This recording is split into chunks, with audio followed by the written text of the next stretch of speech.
Salam. Upaya untuk membangun negara yang bersih ini harus dikawal dan dijaga oleh dua kekuatan, yaitu tentara dan polisi. Tapi sayang sekali, polisi sudah menjadi organisasi mafia di Indonesia, di mana kejujuran, ketulusan itu tidak ada. Polisi menggunakan segala hukum itu, pokoknya apa saja polisi pakai untuk mafioso. Apa saja hukum bisa diputar balik oleh polisi. Pernah ya ada berantem.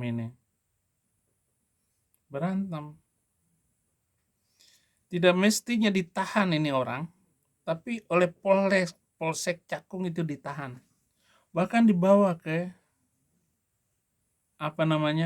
Polres. Itu Polsek Cakung.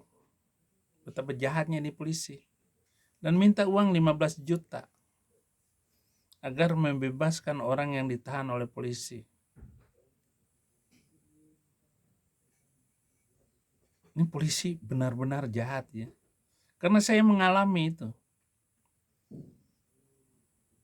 Dan nggak bisa teman saya yang ada di Kapolres di Papua nelpon polisi, nggak bisa itu.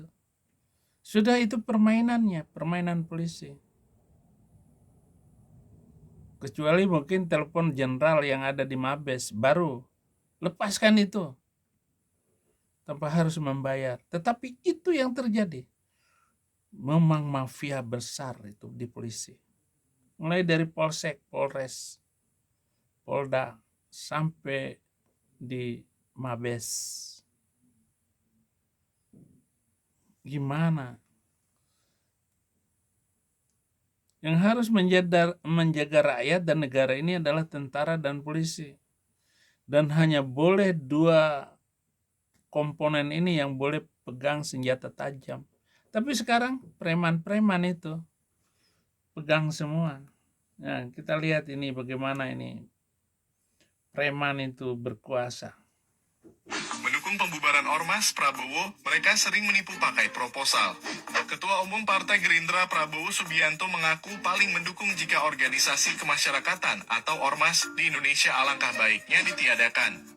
Sebab menurut Baca Pres 2024 ini, keberadaan Ormas hanya menyusahkan pemerintah apalagi masyarakat. Saya paling mendukung dan senang betul jika Indonesia bersih dari Ormas. Kalau bisa dibubarkan aja semuanya itu, kata Prabowo. Dia mencontohkan hampir semua Ormas dijadikan kedok pihak tertentu untuk memperoleh keuntungan berupa uang dengan melancarkan aksi tipu-tipu lewat pengajuan proposal. Banyak di bangsa kita mayoritas Ormas nipu dengan cara mengajukan proposal untuk adakan kegiatan padahal fiktif, tegasnya. Hari ini Pak Presiden sudah, kemarin saya diancam-ancam oleh banyak orang karena saya membuat satgas anti premanisme. Hari ini Pak Presiden sudah menyatakan lakukan tindakan-tindakan yang tegas terhadap berbagai kelompok ormas dan preman. Ini alhamdulillah banyak orang yang sangat ragu pada saya waktu itu. Saya selalu mengatakan, yakinlah apa yang dilakukan adalah sebuah kebaikan dan demi masa depan. Kalau semua orang hari ini cari aman, kalau semua orang hari ini takut kehilangan jabatan, atau semua orang takut dibully, bagaimana kalau besok anak-anak kita tak punya harapan? Bukankah dulu pahlawan kita rela mati demi kelangsungan bangsa?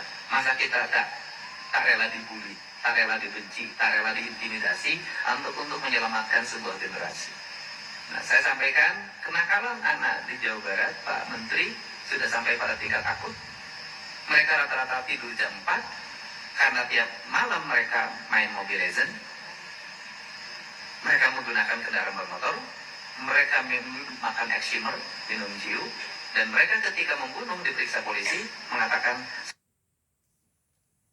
Ya. saya bangga sudah menjadi seorang pembunuh.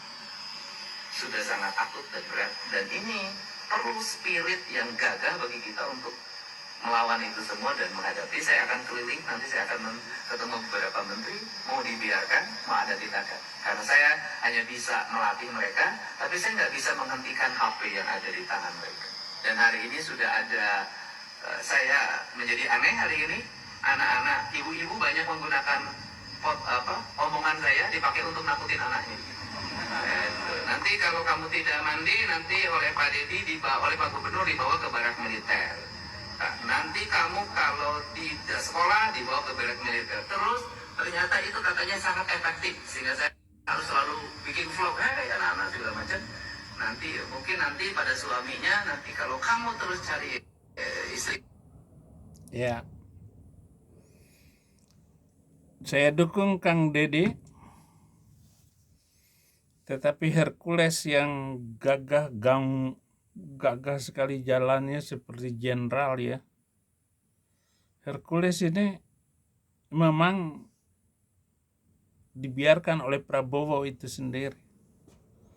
Dan Prabowo yang menjadi pembina GRIP, penasehat GRIP organisasinya Hercules. Pak Prabowo bubarkan langsung itu, GRIP itu. Ketika Bapak Menteri Pertahanan dulu, dia yang menjadi penasehatnya ini. Untuk organisasi premannya si Hercules. Ini orang sangat berbahaya sekali. Jadi preman ini ada dua. Preman Hercules, preman yang kedua adalah preman agama, Bahar dan Rizik. Dia menggunakan umpatan-umpatan dan slogan-slogan agama untuk mencapai tujuannya dan memeras bahkan menghina pendeta gereja. Itu yang dilakukan oleh Rizik.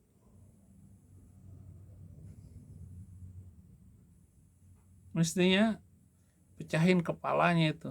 Pimpinannya langsung pecahin kepalanya. Tor gitu. Bahar dor gitu. Itu yang bagus Pak Kang Dedi. Ini jenderal aja dilawan sama ini. Sama Hercules. Apa ini negeri ya? Kita terlalu tunduk dengan preman ini. Gubernur Jawa Barat yang membuat satgas anti preman malah dilecehin. Bagaimana Pak Presiden? Jangan mendua Pak Presiden. Nggak usah urus cawe-cawe ke luar negeri. Urus aja dalam negeri ini. Jangan slogan-slogan kosong doang. Ini bukan zaman Soekarno lagi. Tetapi bagaimana bekerja dan habiskan itu korupsi itu. Cina itu habisin. Terbukti habisin. Bahkan dimiskinkan itu. Bahkan peluru untuk menembus pala mereka itu mereka yang bayar sendiri. Dari harta kekayaan sejak dari lahirnya mereka itu. Yang kumpulkan harta itu. Diambil semua. Bahkan anak istrinya ikut terlibat. Makanya ditakuti itu. Dan sekarang Cina sudah menjadi negara kaya raya sekarang ini. Nggak bisa disangkal lagi saudara-saudara. Harus ada orang yang benar-benar melakukan itu. Kalau Kang Dedi dipilih oleh rakyat Jawa Barat, berapa jumlah rakyat Jawa Barat kumpulkan. Terutama pendukung setia Kang Dedi itu. Bikin undang-undang sendiri. Gantung itu para pencuri uang negara dan para preman itu. Kalau nggak ada yang tangan besi, maka wibawa pemerintah itu jatuh oleh preman. Saya ingat zaman Soeharto, saya rindu dengan zaman Soeharto. Walaupun waktu SMA saya benci sekali sama Soeharto. Dan setelah saya membaca pidato-pidato Presiden Soeharto, dengan sendirinya air mata saya menetes. Betapa dia sayang dengan Republik Indonesia. Tetapi framing-framing oleh orang macam Amin Rais itu, pemimpin agama munafik, tambah dengan Habib Rizik, Bahar Smith, pemimpin-pemimpin agama konyol seperti Somad, Hidayat, orang munafik semua.